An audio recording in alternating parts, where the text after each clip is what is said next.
what I'd like to do is just finish with Cole's senior season.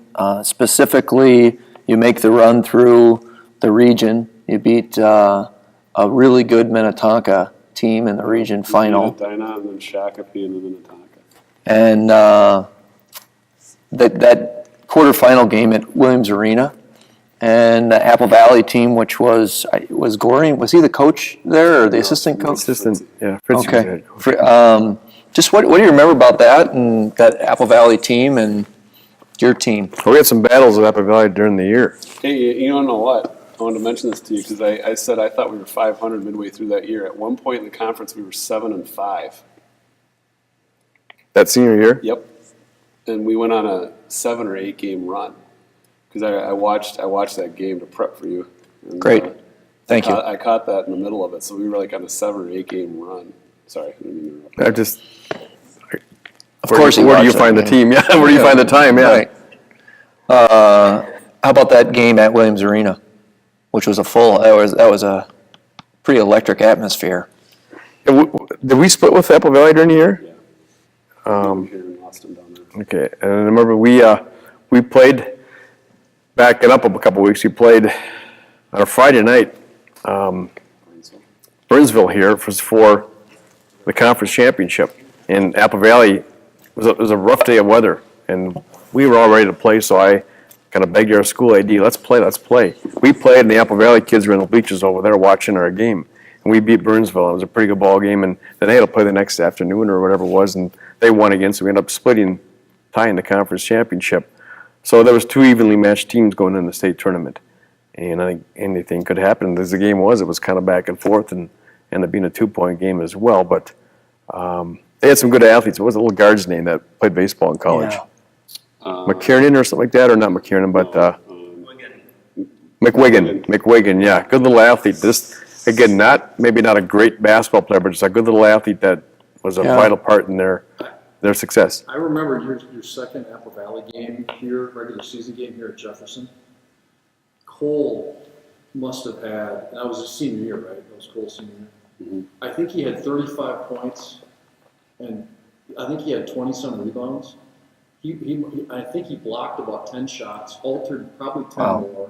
He was helping break the press because your point guard wasn't great. That was one of the most amazing high school performances I think I've ever. I was at that game. I was watching the whole thing. Well, we used, Unbelievable. a lot of schools when they have a big 6'9", 6'10" kid, you go plant your hind end on the bucket and do damage down there. But we used Cole for everything. We used him to use our pressure release on any full court press we had, and so we asked him to do a lot to rebound, get the outlet pass, and then the teams are pressing us, stick around and help break pressure. He was a screener on the pressure on our press break. Yep. So we asked a lot of him. So it wasn't just him running baseline to baseline. He did a lot of stuff between the foul lines that a lot of big kids don't do and are asked to do. And then going back to Apple Valley again, they had that Ford kid too. I think Cole played a lot of AAU basketball with him.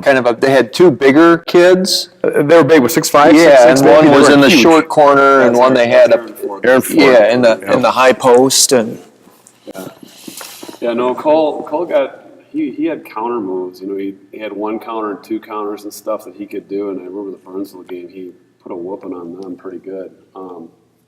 But that group, we didn't really, we had all these guards the year before and stuff like that, very talented guards. And so, we had to do it by a team committee and stuff like that. And one kid that I think really stepped up for us and handled the ball was Aaron Barmore. He was tough.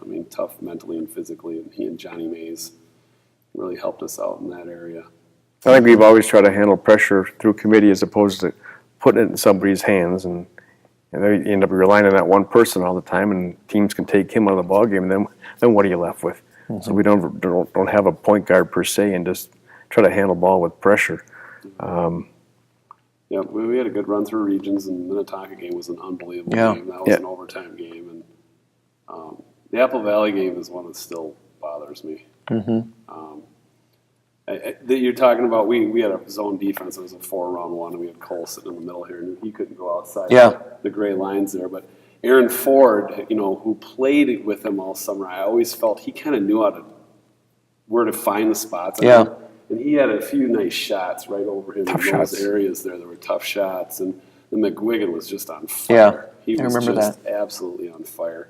And we had the ball with about a minute and a half, 2 minutes left in the game. Yeah, it came all the way down to the end. And Yeah. we had an outlet that went up the side, and they picked it off and drilled a three. And we had another turnover, and they drilled a three, and we were down 2 before you knew it. Yeah. Jimmy remembers these like it happened yesterday because you probably watched the film yesterday.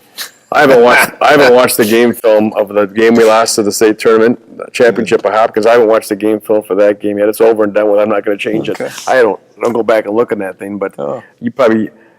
I'm reliving some of that now because I remember it. Otherwise, that's been 10 years since I remember that. And who ended up winning the whole thing? I think was it Buffalo, Buffalo. yeah. Buffalo won it that And, year. and you know what was really cool was the guy that did the photography of that game. I got some great shots. One of my favorites is inside Williams Arena and stuff. But he gave me the whole file. And the real interesting thing you watch at the end of that game is the kids have got the team walking off and just their expressions. It just wrenches your gut. You can just tell they're just disappointed and crushed. And but yeah, the atmosphere. I mean, that was. I think the whole Lower Bowl was full. And Yeah. yeah, Well, the state of knew their scouting. Yeah. The state of Minnesota hadn't seen Cole Aldrich play yet. Sure. And that was his, I think in his junior year, he was a little dinged up, and they wanted to see who this kid was. So he finally made it to the state tournament. So those first round games were not televised. So a lot of people came to the game just to see who this person was that was signed and sealed, ready to go to KU. And so that was a fun game. That was a fun game. And then there used to be a sports show. You guys remember with Mike Max, Sid Harper, Yeah. and Dark Star, and all that. And it was after that state tournament game. They brought up Cole. I think Mike Max brought up Cole. Why can't the U get these guys? You know, we hear that quite a bit. And Hartman says, he's never going to play down there. He's not going to play Kansas City.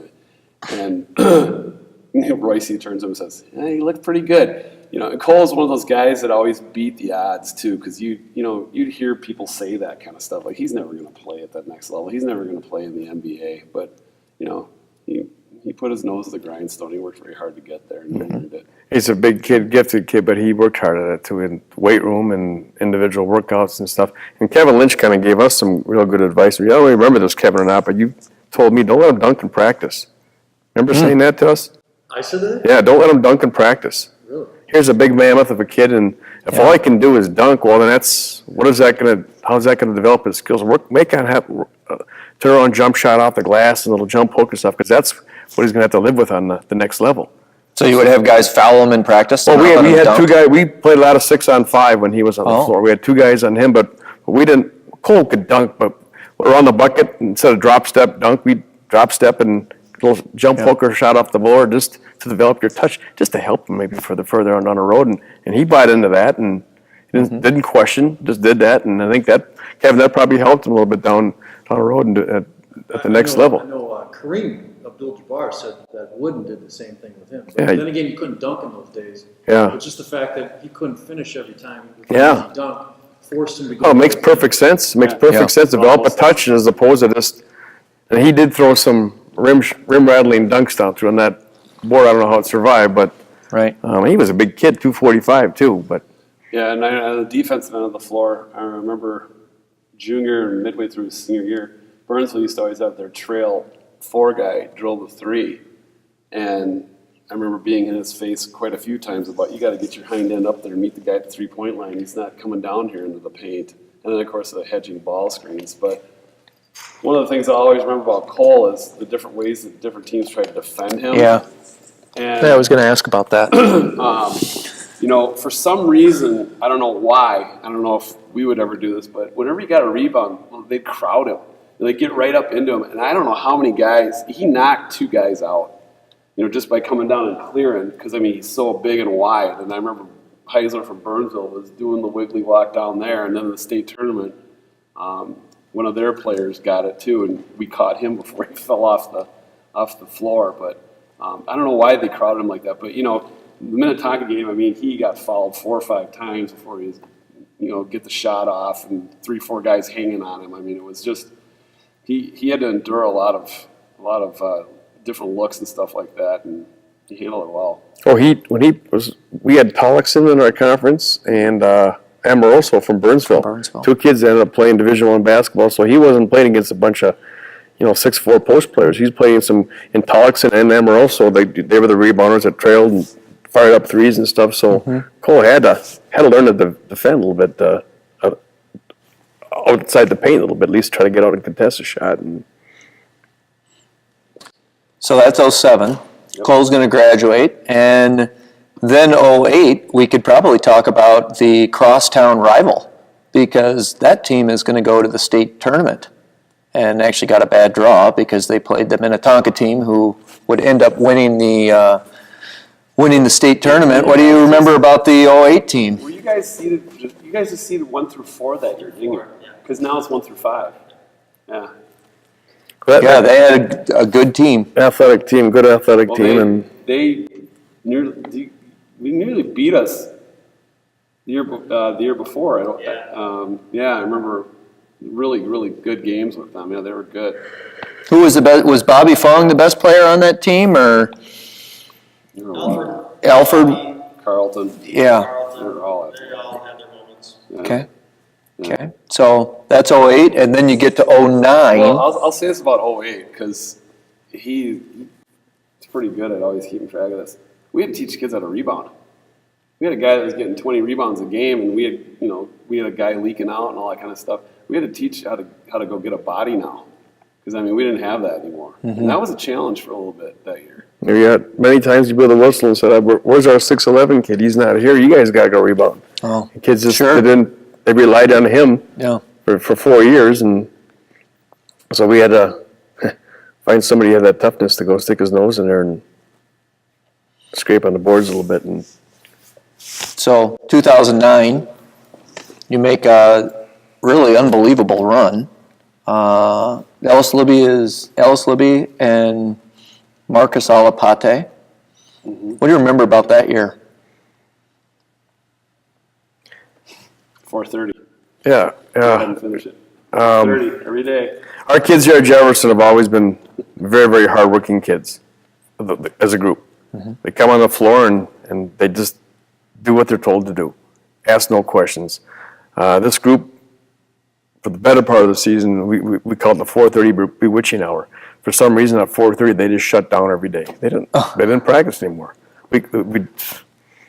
This is one of the groups we were coaching effort. Yeah. And we did all kinds of things on this in games and stuff, not competition games, just games with the kids that get to realize that you got to rely on him. You can't do, you got to rely on that kid, you got to rely on that kid, and just things just try to get the kids to buy into teamwork. And lo and behold, about 75% through our season, something just clicked. And these kids just, I don't know if I was having a lot of fun coaching that year. Okay. Because 08, we had a really good group of guys, and we had some challenges. And in the start of the 09 year, we had social issues going on. It was a challenging start. And then mixing in some certain kids, we didn't know if one of our best players was going to come out. He eventually did. But we had unbelievable athletic wing in Chad Gilmer. I mean, long and could defend. And, one of my favorite nasty players, Chad Fosleen. I remember we're playing Chaska, and down in that corner there's a rebound.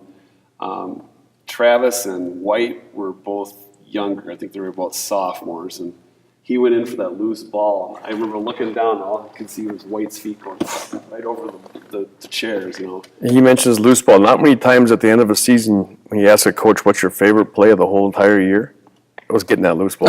I mean, that just kind of turned our season. Something as insignificant as that. Kind of kids saw him diving like that, and wow, that's the kind of effort it takes. And kids bought in, and the things ended up pretty well. Yeah, and so in the region, I think you played Eden Prairie in the region Yes, we did. final Yeah, at Hopkins. you talked about the bewitching hour. I remember we played Richfield here in the quarterfinals. I didn't think we were going to win that game. They had us down, and we were struggling. And I always felt that after that game, that's when it went off. Because these guys, too, I mean, we did notes and preparation and that kind of stuff, and then they were just locked in. And I remember we went to go play at Dinah, and we just closed them down. Yeah. Yeah, and then we got to Eden Prairie. And you beat Eden Prairie. It was a good game. Their big player got Brett Irvin, dinged up a little bit. he blew his ankle. And they had a really good shooter on that team, Rogge. Rogge. Yep. Yeah, it was at Creighton. Creighton, yeah. When Brett Irvin went down, we couldn't stop him.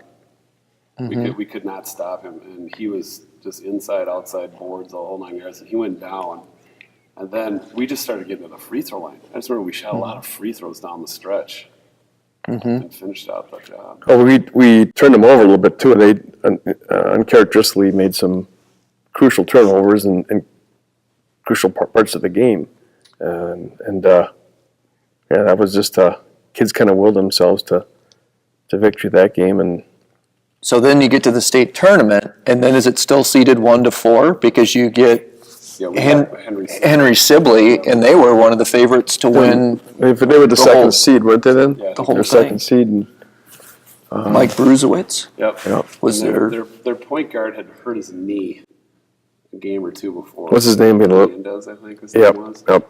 Was it ankle, wasn't it? Or Yeah, something he wasn't 100%, and then their bigs, and we just decided to front.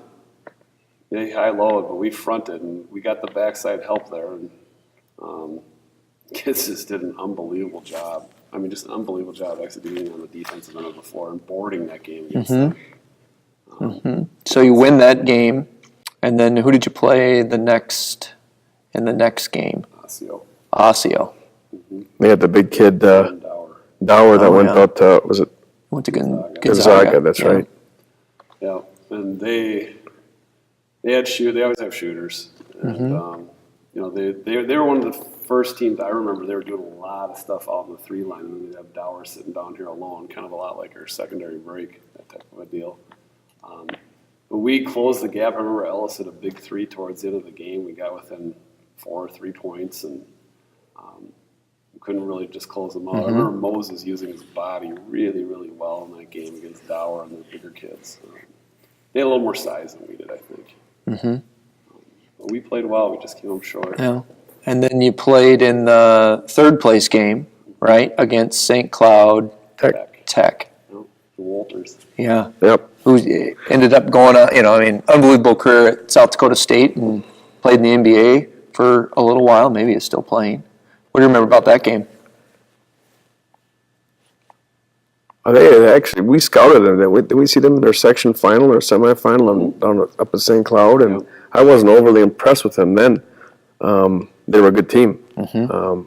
But they maybe surprised me a little bit in that game. Well, I was out watching them play Hopkins in their semifinal game. Oh, before we played Osseo. And Is that when they slowed it down and it they was spread it out 5 out, and he had the ball in the middle of the floor. He'd do what he would do with it, and then they'd hit a guy out there. Because Hopkins had some big kids. They had 5 Division I guys. right? They were playing, but they had some big kids that probably weren't used to guarding the 3 line as much as they made them do, and they gave them everything they could. And I really felt that Walters should have been Mr. Basketball. Okay. Over Royce White. And don't get me wrong, Royce White, an unbelievable player, and deserved that too. But at least probably 2 that year, as long as He was a smart kid. This is a Yeah. smart kid. And unbelievable.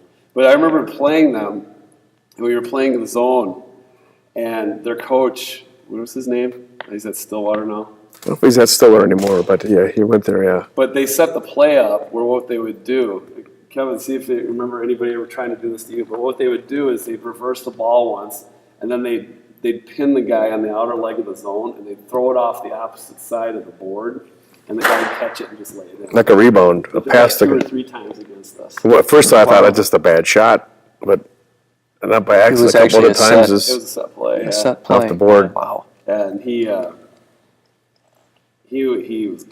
He was a Yeah. good player. And then another guy named Hanks, I think, that was quite a good shooter too. They had a good run there for a few years. They were in the state tournament a couple years in a row. Okay.